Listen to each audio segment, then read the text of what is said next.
And then we're going to continue from there. So you all have to be very patient. Alright?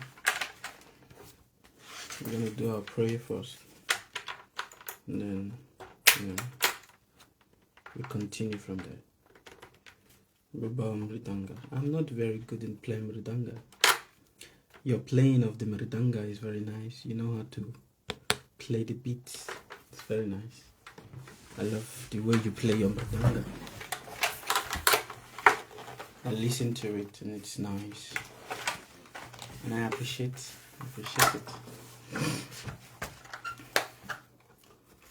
Okay.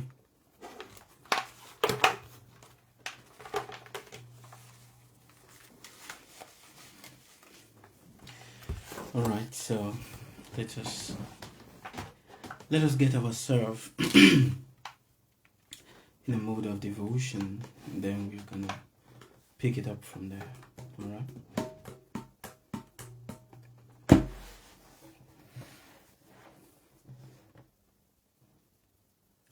Hi, Coz. Respectful greetings to you too.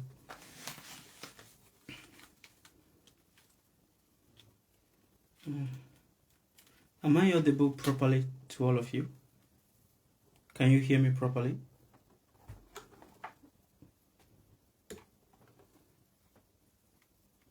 Am I audible enough to all of you? Oh, okay, that's good. Nice, something I wanted to know. Okay.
Twameva Bandhu Jasaka, Twameva, Twameva Vidya Dravinam, Twameva, Twameva Sharanam,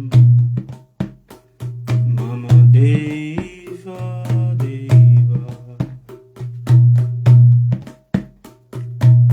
Twameva Mata Japitam, Twameva, Twameva Bandhu Jasaka, Twameva, Twameva Vidya Dravinam, Twameva, Twameva Sharanam, Mama Deva Deva, Twameva Sharanam, Mama Deva Deva, Twameva Sharanam, Mama Deva Deva, Twameva Mata Japitam, Twameva, Twameva Bandhu Jasaka, Twameva, Twameva Vidya Dravinam, Twameva, Twameva Sharanam, Mama Deva Deva, Twameva Sharanam, Mama Deva Deva, Twameva Sharanam, Mama Deva Deva. You are my father, you are my mother, you are my friend, you are my shelter, you are the one that I hold to my heart, you are the Lord of all creation, you are the Lord of all creation, you are the Lord of all creation. Twameva Mata Japitam, Twameva, Twameva Bandhu Jasaka, Twameva, Twameva Vidya Dravinam, Twameva, Twameva Sharanam, Mama Deva Deva, Twameva Sharanam, Mama Deva Deva, Twameva Sharanam, Mama Deva Deva. You are my father, you are my mother, you are my friend, you are my shelter, you are the one that I hold to my heart, you are the Lord of all creation, you are the Lord of all creation, you are the Lord of all creation. Om Gyan Timirandasya Gyanam Gyanam Salakaya Chakshurumilitam Yena Tasmai Shri Gurave Namaha. Om Gyan Timirandasya Gyanam Gyanam Salakaya Chakshurumilitam Yena Tasmai Shri Gurave Namaha. Guru Brahma, Guru Vishnu, Guru Dev Maheshwaram, Guru Sakshat Param Brahma, Tasmai Shri Gurave Namaha.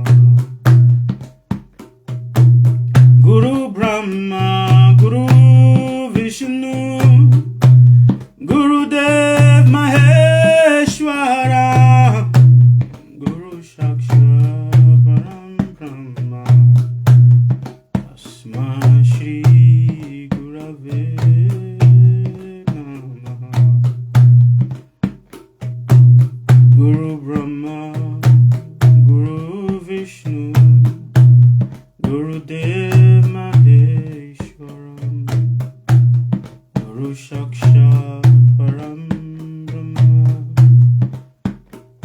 Tasmai Shri Gurave Namaha. So, to many of you that have been with us for quite some time, you will know that there is a beautiful song of prayers that we like to sing to the divine, to our teacher.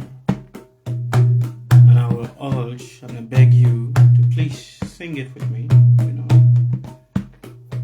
It is very important for when grace and glorification is given to the teacher, then also we are empowered to do a lot of things. So,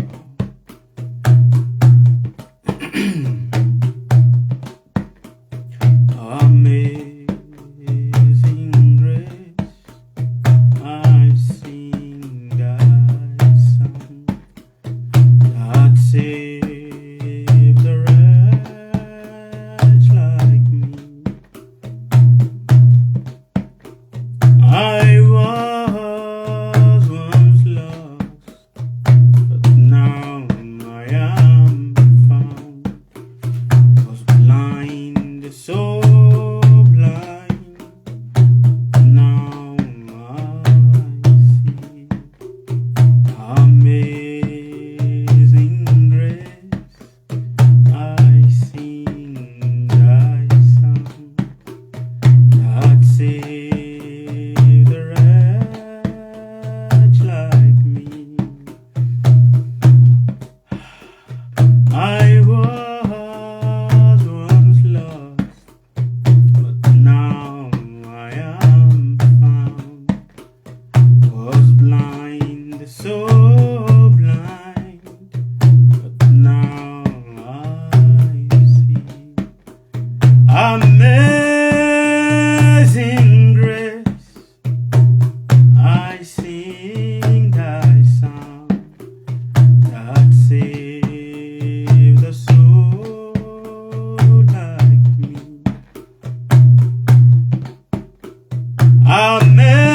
Amazing grace, amazing grace, I sing thy song, that saved a wretch like me. Amazing grace, I sing thy song, that saved a soul like me. I was once lost, but now I am found. Was blind, so blind, but now I see.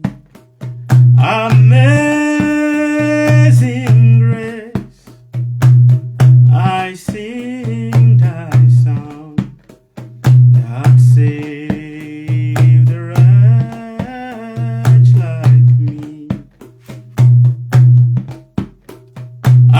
Amazing grace, I sing thy song, that saved a soul like me.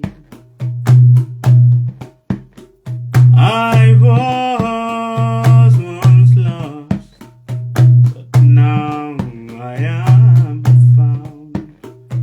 Was blind, so blind, but now I see. Amazing grace, I sing thy song, that saved a wretch like me. Amazing grace, amazing grace, amazing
mata chapitam twameva twameva bandu chasaka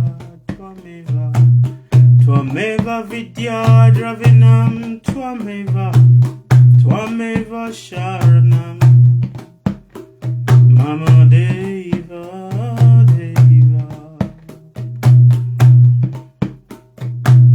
twameva mata chapitam twameva bandhu chasaka twameva vidya dravinam twameva sharanam mama deva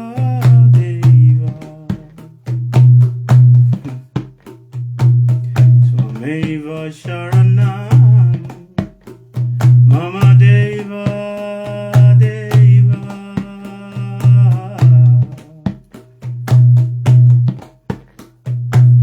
twameva sharanam mama deva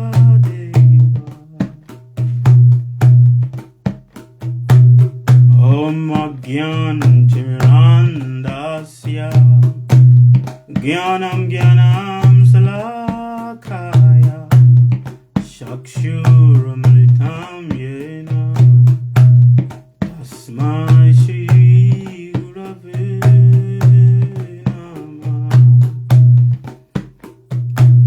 tasmai shri gurave namah Guru Brahma Guru Vishnu Guru Dev Maheshwaram Guru Sakshat Param Brahma Tasmai Shri Gurave Namah Guru Brahma Guru Vishnu Guru Dev Maheshwaram Guru Sakshat Param Brahma Tasmai Shri Gurave Namah Tasmai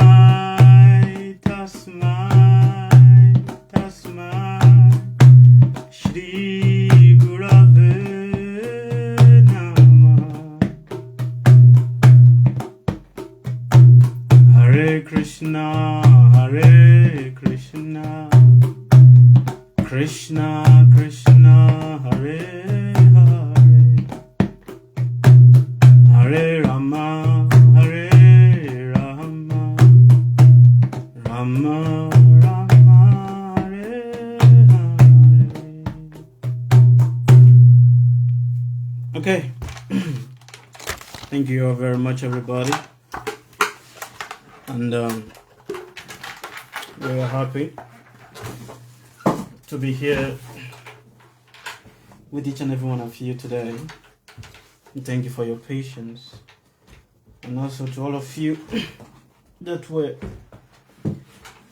participating with us.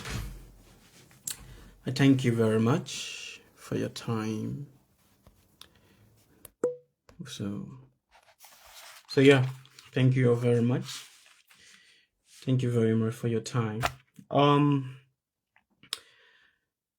Thank you, Ayelevi Design. Sorry, I may not be able to quickly acknowledge you, but I acknowledge you in my heart. So may the infinite intelligence bless and strengthen you abundantly, Ayelevi Design.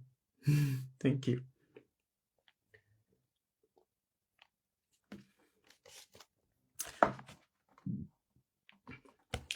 So, today I want to talk on the topic, what is wisdom?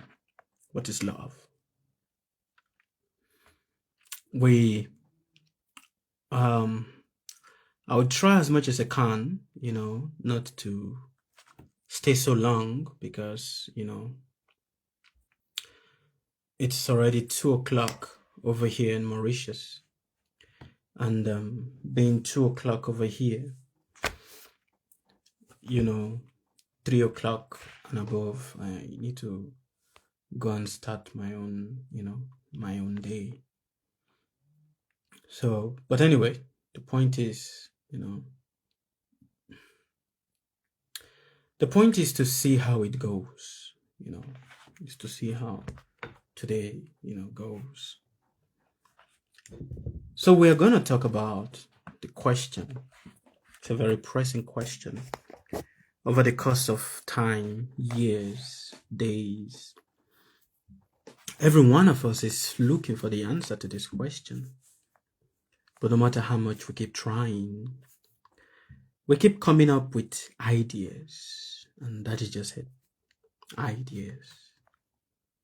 What is wisdom? How do you know a person has wisdom?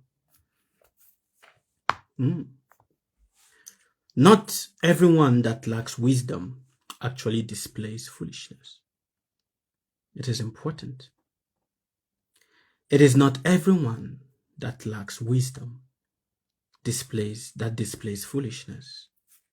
For most often, when we talk about wisdom, or when we say a person does not have wisdom, what we are trying to hint at is to say that the person is not wise, or the person is foolish, or the person is acting in a way that is not according to the society, or not according to the rule book of, the society, on what the society or the religion,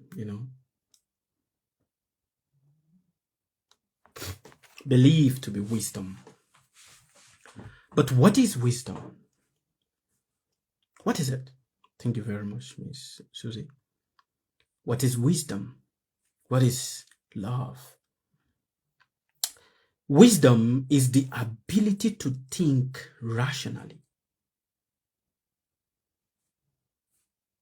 Do you understand? Wisdom is the ability to think rationally. Rationality is born from being able to discriminate intelligently. Being able to discriminate intelligently for what? Discrimination is the natural nature of the intellect. I have told you guys this many times. What is the nature of your intelligence? It is basically to discriminate. Your intelligence is not there to accept everything. No. It is there to cut. For the nature of the intelligence is just like a scissors, like a knife. It is busy cutting and joining, and then cutting again. Then it joins again. Then it cuts it again. Then it joins it again. Then it cuts it again. Then it joins it again. That is basically what your intelligence has been doing and will continue to do for the remainders of the breath that you have in this body. Until we come to the level where we're able to surpass the intelligence, it's a level where we no longer cut and join. But that level is very difficult to attain to. The stage where you are no longer cutting things and accepting things, discriminating things and accepting things, the stage where you just accept. But it's not so easy to get there. It takes a lot of effort, a lot of internal effort to be able to come to that level where you accept things, see things, accept it, not question it, not fight it, not, rebook it, not, find ways to judge it, but just accepting it. But before you get there, you must pass through the natural nature of the intelligence, which is to discriminate. For that is what the intelligence is continuously doing.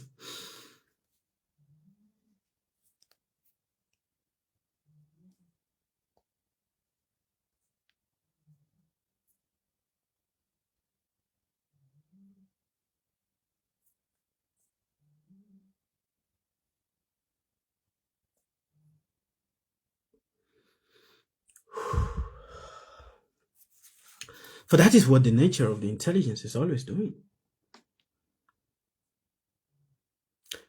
So wisdom basically then means rationality. being able to what? See things rationally. Not accepting things as it is, but looking at things rationally, which is basically logically. And hence, it is from this that love comes into the play. It is from this that love comes into the play.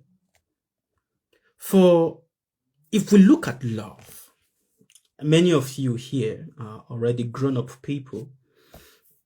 And to all of you that is going to be listening to my voice, you're already grown-up people. Which means that some of you, you're already married. Some of you are already in relationship. Some, you are in your second relationship. Some, you are in your third relationship. And some, you are just starting your relationship. So, to examine love, you must start with yourself. For if you don't examine yourself first, if you don't examine yourself first, you cannot truly understand what is love. For you will keep thinking that love is that which is outside. But until you truly start examining yourself, which is to look at yourself,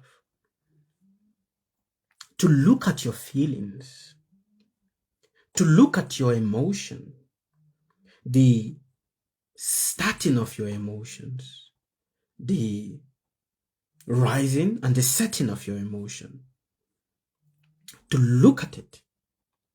When you truly start looking at it properly, only then will you start seeing something different. And that is what? If we look at love, for I have examined myself. I have examined myself to find it. But what I stumble upon is a feeling. A feeling born from an idea. So what we have, or what many of us believe love is a feeling that is born from the idea, from an idea. And thus, no one can actually know what love is apart from the idea that they already have of it in their head. Are you listening to me with intelligence, not with emotion? Please, I want you to listen to me with intelligence and not with emotion.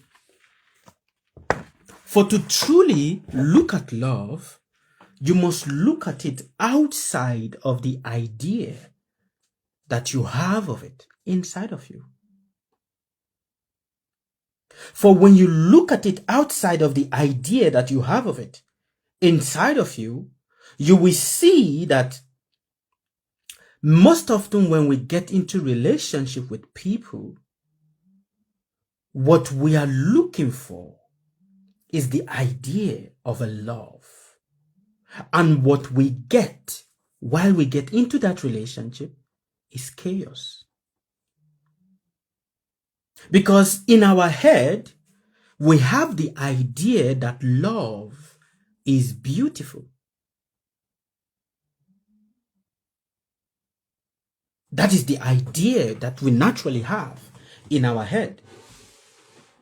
That love is beautiful. And that beauty becomes that which we look for in people. And hence, when we get into a relationship with people or we come together with people, we want to seek and search for that idea. But then what we are confronted with is chaos. Chaos. The reason why we look for this love as an idea in people is because philosophers, because of the words of philosophers, how many philosophers and scriptures have described love. So philosophers and the scriptures, which are whichever religious scriptures, we follow, it gives a certain description of love.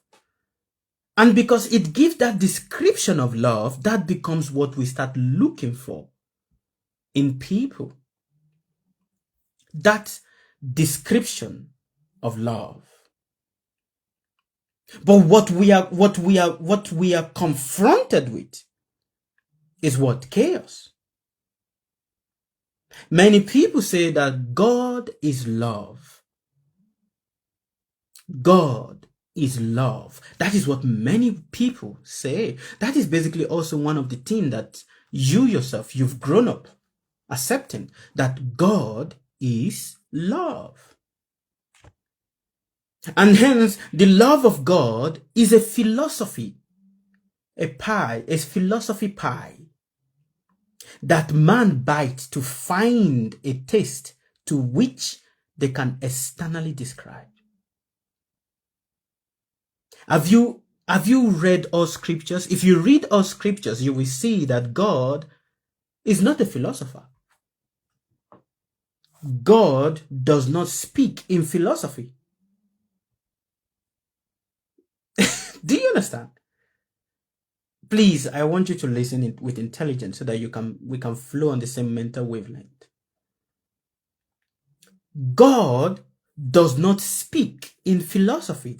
It is the translations of the translations of men regarding the word of God that is the philosophy. God himself does not speak in philosophy, but the translation of the words, when men are trying to understand the words that God say, that is what gives birth to philosophy.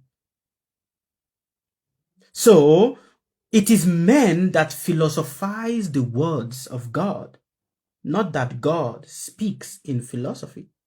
You go into your scriptures, look in every of your scriptures. In every scriptures that you have, whether you have the Quran, you have the Bhagavad Gita, you have the Torah, whichever book you have, God does not speak in philosophy. His words are direct and plain. But men give translation to those words and make it into a philosophy. So God is not a philosopher, for he never speaks in the language of philosophy. Never. Has never. His language is very direct. But for men to understand it, they break that language. They break the language. And by breaking the language, it becomes the juice they keep sucking upon. Something like a pie, They keep eating again and again and again and again just to extract a taste from it. The translation of man's understanding, that is what turns God's words into philosophy. Although we attribute love only to that which is good, but love in its original sense is neither good or beautiful. For when you meet a person, you come in contact with a person. Oh, I love you. I want to be with you. When you meet the person, after staying 1-2 days with a person, you no longer love the person. That which keeps you together with a person is your natural nature of compassion. Your natural nature of compassion. For when you see the person and you stay with the person, what you see becomes, you experience chaos. And that chaos that you experience, that chaotic mess that you experience, when you stumble upon it, we become bewildered that it is different from the understanding of love that I have in my head. That you meet chaotic mess. Love is messy. It is chaotic. Actually, it is ugly. It is your idea that makes it, that gives it a face of beauty. Your ideas is what give love a face of beauty. Your idea, which is your own idea, which is born from your own opinion, is what gives love the face of that which is good, that which is beautiful. For in reality, when you see love, what you see is actually nothing but chaos. Chaotic mess. You stumble upon that. And because you stumble upon chaotic mess, you become bewildered. For it goes totally contrary to the already believed idea which the philosophers have given to you. The already believed idea which the religious scriptures has given to you about love. And that is why you will see in many religious homes, whether the man is a Christian, a Muslim, whichever, and they come together in marriage, you will see that the marital life is more chaotic. It is more chaotic because that is where they show me the love. Where is the love that is outside of what the scripture is? I want to see it. But there you start struggling to find it because what you are confronted with is the natural tendency of the individual. The natural tendency of the man, the natural tendency of the woman becomes what you are now confronted with. And that natural tendency of the man and the natural tendency of the woman is chaotic. It's a chaotic mess. And when you are confronted with this, you start trying to use your idea of what love is based on what you've heard about it from your scriptures, based on what you've heard about it from philosophy. You start trying to use it to make sense of the chaotic mess that is presenting itself in front of you. Are you listening? Are you following me? And hence, because of this, we confuse the quality of love with those of the beloved. Most often, what we think is love is a quality. So we confuse the quality of love for those of the beloved. What does this mean? In other words, love is a desire we impose on those we love. In other words, love is a desire that we impose on the people that we love, or the people we call our beloved. A desire.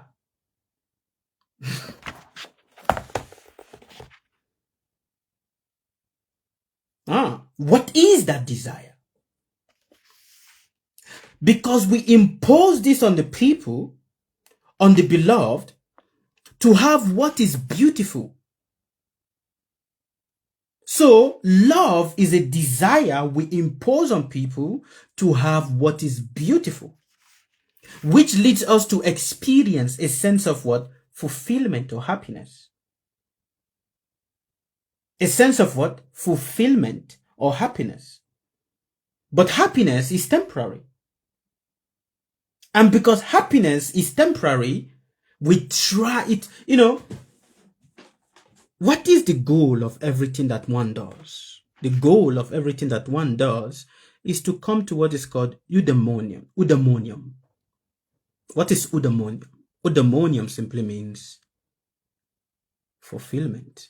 Having that which is good and having that which is nice. Whether it is through the practice of your religion or it is through your own personal life, to have that which is considered as good and nice, good and beautiful. That is what everyone wants to arrive at. Even when you practice a certain religious practice and say, okay, I don't want to die. When I die, I want to go to heaven. It's basically to also have that one thing, which is what?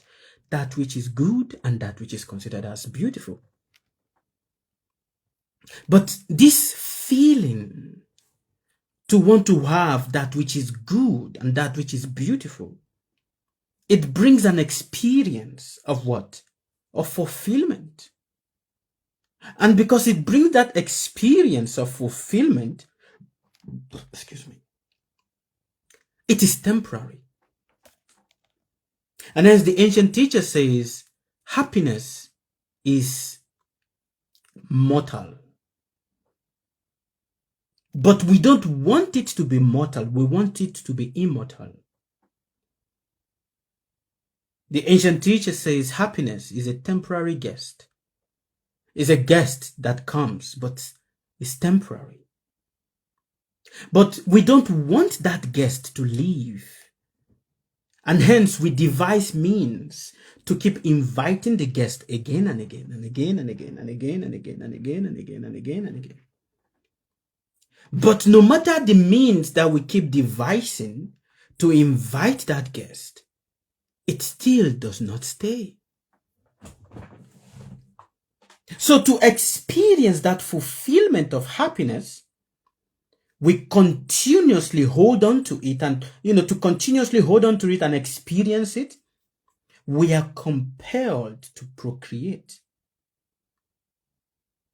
So love is what? A desire for what? That which is beautiful.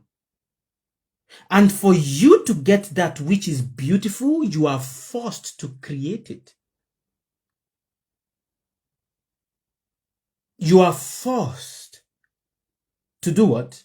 To create it. So procreation starts. And when you are forced to procreate, to create it, it gives you a certain temporary, oh, I have created, look at it, it's so beautiful. And then again, it slips away from your hand. So now you have to create it again.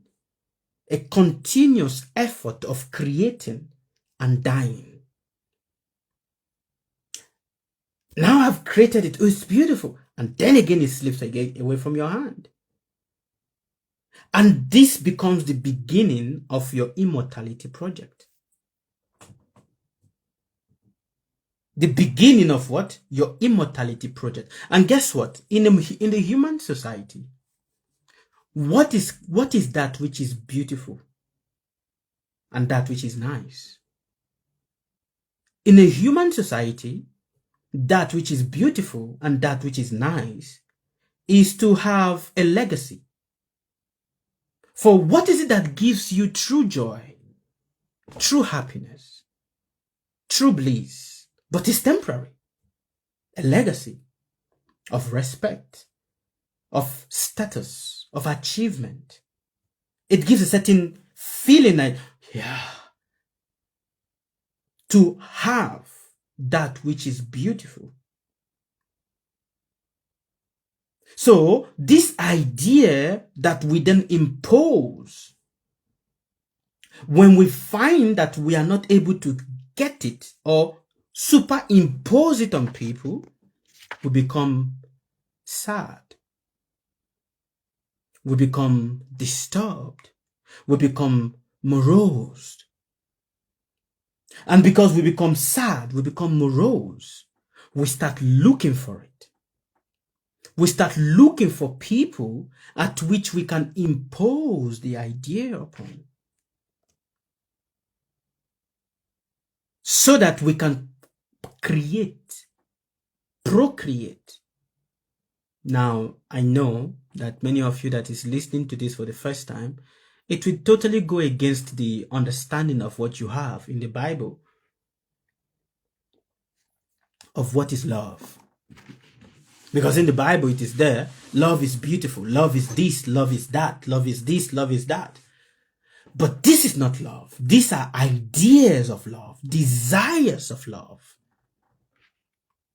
And this idea, this desire is born from men trying to understand the philosophy of the divine. Because in truth, people say love is patient. Patience is not a virtue. Just as people, there are certain virtues. People speak about virtue a lot. Oh, you know what is virtue? To have a good character is virtue. A good character is not virtue. Because a good character is a mask you wear. Are you understanding me? To have a good character is a virtue. It is not a virtue. It is a mask that you wear. And every one of us is very expert in wearing this mask. We wear the mask of a spiritual person. We wear the mask of a teacher. We wear the mask of a philosopher. We wear the mask of a doctor. We wear the mask of, a soldier, a good son, a bad son. All of these are masks. So to look for virtue is to see beyond the mask that people wear. Because you wear the mask of gentleness does not mean that you are gentle. A person, because all of these are masks. And that is why in one of the ancient philosophy, it said the garment that people wear. So virtue is a garment you wear. But now what lies underneath the garment is your true nature. Virtue is a garment you wear. It's like wearing a mask. But what lies underneath that mask is your true nature. The true you. So many people have given so much emphasis on, if you are patient, patience is a virtue. Patience is not a virtue. Tolerance is a virtue. Tolerance is not a virtue. A man is being courageous. Oh, courage is a courageous person. Being courageous is not a virtue. Courageousness is born out of necessity. Do you understand? To be courageous, a man, this man acted very courageous. And because he acted very courageous, I respect him. No, a man acting courageously is born out of necessity. Of the moment. It is not born naturally inside of him. It is born out of necessity. So the ancient teacher says courage is not a virtue. A man possessing courage is not a virtue. So if you start going around and say, well, people admire me because I'm very courageous, that you are not admired. Because that is not a virtue. It has never been a virtue. Oh, I'm very patient. I'm a very patient person. I'm very patient. I can tolerate you. Yeah, I can tolerate you. That is not a virtue. That is not a virtue. To have a good character is not a virtue. It is a mask. Virtue and morality goes together. You are not born with virtue. Neither were you born with morals. These are what you learn along the way. Today while I was having we had a weekly meditation today with the people in the group. And after the meditation finished and everybody, I said goodbyes to everybody and all of that, a word just jumped into my head. Words just jump into my head. And that word, I wrote it down. That word is, before my birth, who was I? Before I was born, who was I? After I am born, who am I becoming? Do you understand? I don't know why this came into my head, but I guess this is just my own natural way of inner thinking all the time. Before I was born, who was I? After my birth, who became me? Before I was born, who was I? After my birth, who became me? And I'm asking you, all of you that is listening to me, before you were born, who were you? After you are born, who became you? You see, we are lost in this too all the time. We are lost in this too. You are lost between before you were born and after you were born. Before you were born and after you were born. Before you were born, who are you? After you have been born, who became you? Until you find who you were, you will keep confusing yourself for who became you. For the person that became you is a character. Are you listening with intelligence, not with emotion? The person that became you is a character, a mask. And unfortunately, this becomes the mask you struggle with till the end of your life. Until you are able to separate the character, which is the mask, and truly see before you were born, who were you? Before you were in your mother's womb, who were you? When you were in your mother's womb, what were you? After you've come out of your mother's womb, what is becoming of you?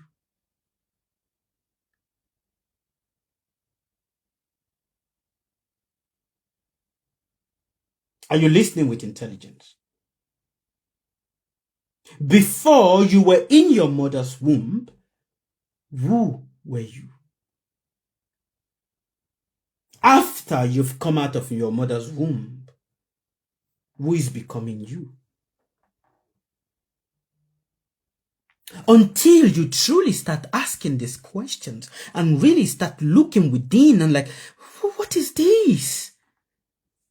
What is this? You will keep getting carried away by the so many noise of what is going on around you that it becomes so difficult for you to identify and truly see who you are becoming. For at the end of the day, you are becoming nothing but death. At the end of the day, you are becoming death. No matter how much eudaimonium, which is that which is beautiful that you try to hold on to, it still keeps slipping out of your hand. Everything you try to hold on to slips out of your hand. No matter how much forcefully you try to hold it, it slips out of your hand. Now, this slipping out of your hand, falling out of your hand, is not that somebody is doing it and that is why it is falling out of my hand. There's no one doing it.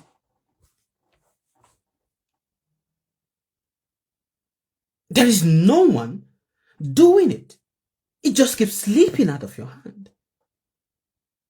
Every time you try to gather it, it slips again out of your hand. So you are, for so many lifetime, you are like running after it again and again and again and again. But every time you think you are closer to it, it slips out of your hand and then you die. So before you were born, who were you? After you are born, what became of you?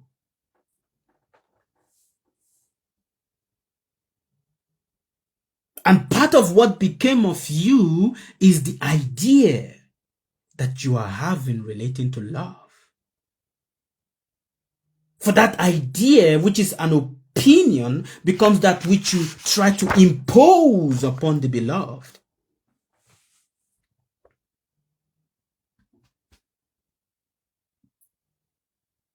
Do you understand? So when you really look at it, oh, this person is disturbing me. I don't know why this person is disturbing me. Why is this person disturbing me? I'm sorry, just a minute.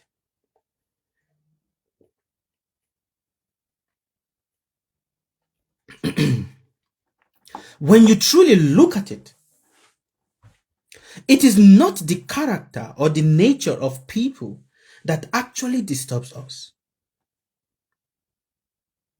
How many of you have been disturbed by people here? Show me your hand up. Many of you have said, oh, I don't know, this person is making me not to be stable. This person disturbs me. Oh, why this person is disturbing me? And everything like that. My wife is disturbing me. My husband is disturbing me. My son is disturbing me. My children are disturbing me. My health is disturbing me. My neighbor is disturbing me. My colleagues in my place of work is disturbing me. Many of us have been disturbed by people, isn't it? But I'm going to tell you something totally different today. Should I? Hello, is anybody here? Do I have your permission to tell you something different?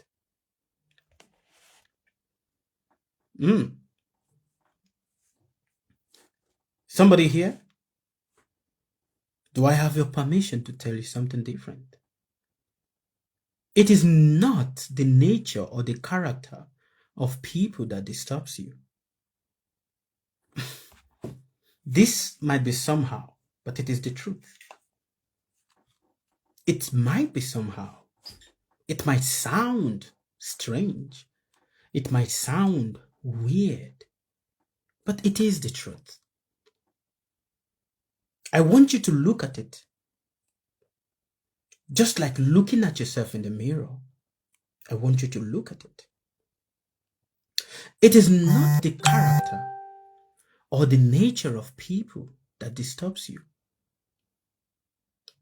It has never been the character of people or the nature of people that disturbs you. It is your opinion. Your opinion about their character that actually troubles you. Do you get my point? And everyone has an opinion about a person's character. What is an opinion? An opinion is like a perception. I want you to, do you have a pen and a paper there? Who have a pen and a paper? Please get a pen, get a paper. I want you to get a pen, get a paper. Maybe if I illustrate this by diagram, you might be able to understand it. In that pen and in that paper that you have, I want you to draw a figure of a man standing. The figure of the man is standing like this. This is the man. Now, there is a line that comes from the body of the man and connects to this point. I want you to draw that line. This is the man, and there is a line. It's like an arc that comes from his body and connects back here. There is another arc that comes again and connects back here. And then there's another one that goes again and connects back here. It's like a vibration. A vibration of the man. In the first line, I want you to write mentally created images. In the first arc that comes from the body of the man, write what is called mentally created images.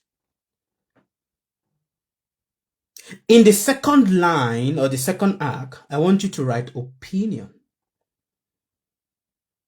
And in the third, I want you to write outward seeing. Which means that when you see a person, what you see is the first mentally created image. And based on that first mentally created image, your opinion about the person start getting formed. And in that opinion is the outward scene that you now see the man.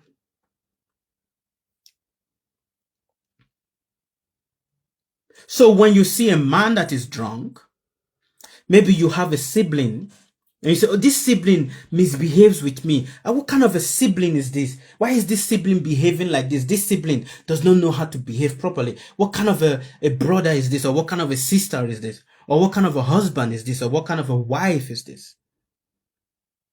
That which disturbs you is not the character of the person. A person's character, in truth, does not disturb you. Rather, it is your opinion about their character. Your opinion is born from the mentally created image you have about the person's character. That there is the beginning of your disturbance. Which means when you see a person, you are looking at them, the physical image is there, but there is also the mentally created image of the person that is inside of you. And hence, when you are talking to the person or you are addressing the person, you are actually not addressing the physical person that is in front of you. You are firstly addressing the mentally created image of that person that is inside of you. And if the mentally created image of that person that is inside of you is negative, that becomes the outward projection that you are always going to have about a person. If the mentally created image is, oh, this person is taking advantage of me, or this person is dubious, that is the opinion you've created of the person. And because that is the opinion you've created of the person, that becomes how you relate with the person.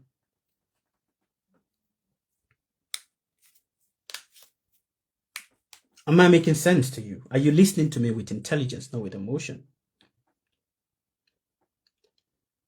So our opinion is what we use in seeing people. Hence, what then is physical sight, if not an accumulation of opinion? Everything that you are seeing around you is nothing but an accumulation of an opinion.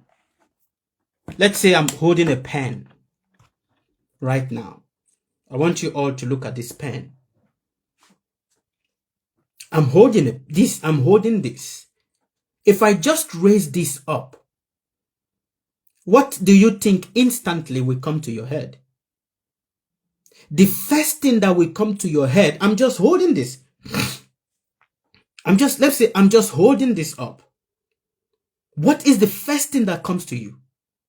The first thing that comes to you is the created image, which then leads to the opinion. So that opinion of this is a pen.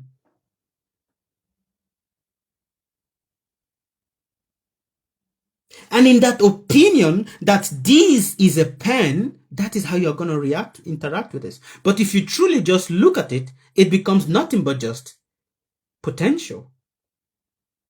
But your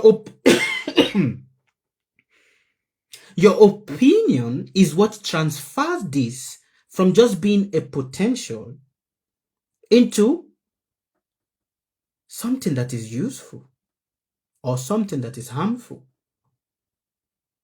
Your opinion.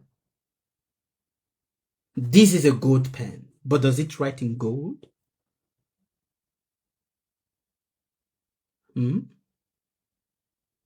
This is a red pen, but does it write? The sentences it write. Is it gold? Is it red? Is it blue? Opinions. So everything we see around us, everything you are looking around yourself, look around your house right now. If you look around your house, everything your eye falls upon instantly, it has created an image, a mental image of it, then it creates an opinion of it. So we interact with things based on the opinions of that thing that we've already created in our head. And hence, the day you look beyond the opinion, that day you actually start seeing beautifully. The day you look beyond the opinions that you have created in your head, that day you actually start doing what? Seeing beautifully.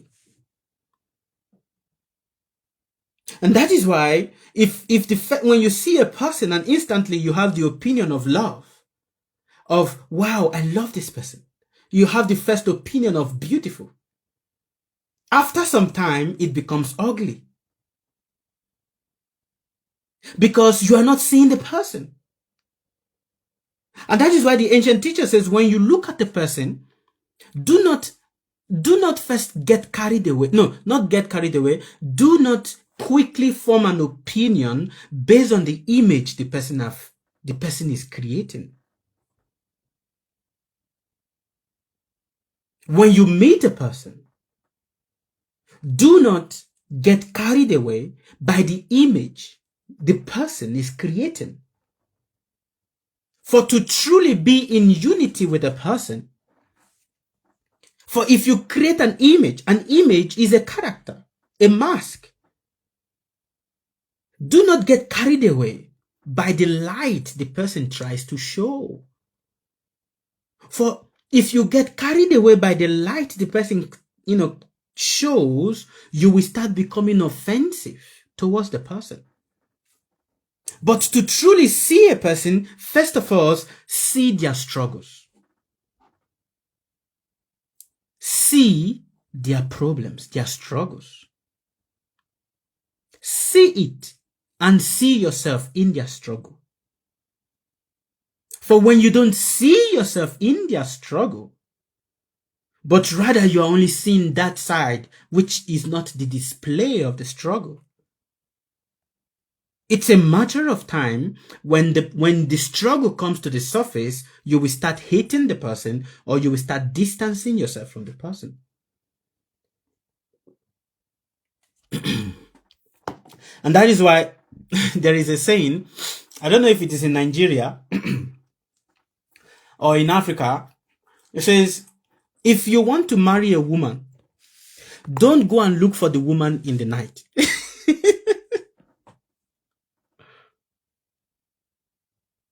Do you understand?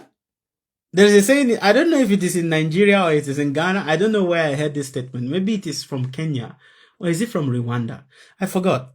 But he says, if you want to marry a woman, don't go and look for her in the night. What does it mean? Where are the intellectuals here? What does it mean?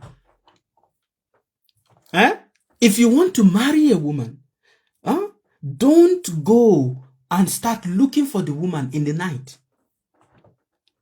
For if you go and look for the woman in the night, everything is always beautiful in the night. But when the day comes, then you truly see the ugliness. She may frighten. That is the truth. That is the truth. And then there's a saying also, I'm sorry to use this language, but it's a fact. If you want to carry a prostitute, don't go and search for the prostitute in the night. For if you go in the night and look for the prostitute, she has put a lot of makeup, you are not going to see the trueness of the person. You will not see the trueness of the person. It is the created illusion. That is what you are going to see. And hence, in the daytime, when the person has removed the created illusion, they'll be like, how did I carry this kind of a person? I'm sorry to use this language, but it's basically to explain my point. The same thing also, if you are a woman, you want to be in love with a person. Don't get carried. Don't look for a person in the night. See them first in the daytime. For in the night, people do what? They create an image. They create an image. Which is the same thing with opinions. Do not see the flashiness of the display of joy, fulfillment that people portray. For it is an illusion. The display of joy and happiness of I have all the good things of life is a lie, is an illusion. It's like the cosmetics. It's like the cosmetic in the bum bum of a donkey. Do you know what that means? Do you know what it means? A cosmetics in the bum bum of a donkey, in the ass of a donkey? Do you know what it means? Please. Do not get carried away by the cosmetics in the ass of the donkey. Do not get carried away. For what beauty is it to decorate the bum bum of a donkey if shit is the only thing that comes out of there? Of what beauty is it?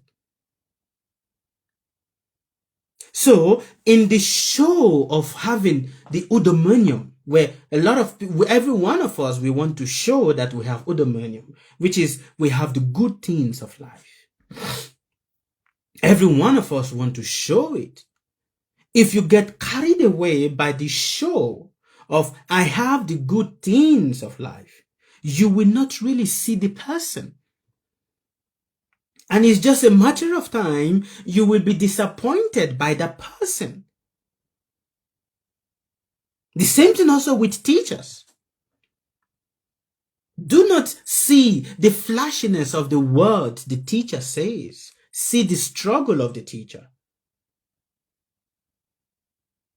A teacher that does not show you his struggle is a liar.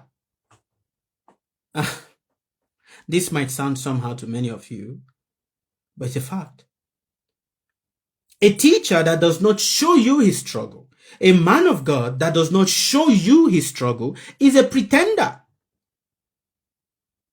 A man of God that says to you, God is taking care of everything, is a pretender, for he's not showing you the truthness of life. You must see everything. You must see the struggle. For when you see the struggle, apart from the light, then then you truly respect the person. And that is why you see the ancient teachers, they don't show you the flashiness of their knowledge. You have to go and meet them inside the forest. Many of the ancient teachers, you have to go to the forest, you go to the bush, that is where you meet them. They don't show you anything flashy because that is a disguise. And that is why they wear simple clothes. All right, I'm being told to stop. I don't want to go too far so that my word does not offend people. So thank you very much. I'm gonna stop here. I will take some questions. Then I'm going to leave. I'm going to leave so that it's already 3 o'clock. Going to 3 o'clock over here in Mauritius. Thank you very much, everybody on Facebook. Ciao. Bye.